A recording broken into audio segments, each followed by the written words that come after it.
bà đây nè một cái con miên bà đấy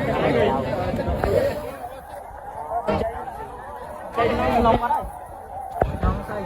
này chứ mơ mày chạm rồi anh ơi đá chưa này mấy vài câu việc mấy anh vay được có liên chi còn là đánh đánh chơi đất rồi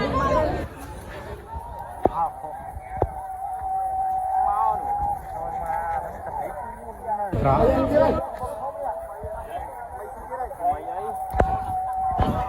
thấy không mấy tiền nè à cho mới chặt làm nè là lớn à anh là cái ăn thôi nay tôi mới làm rồi vì là ông một nó cho đánh chó mới làm rồi toàn like nè toàn like vãi ơi đâu mình like nè thèm rồi tôi mới tập game mày xí ơi mày chụp á like chụp á mày á like đi ạ xí bắt đấy à like thôi tỉ chỏ đấy à mày xí mất tầm viên không thế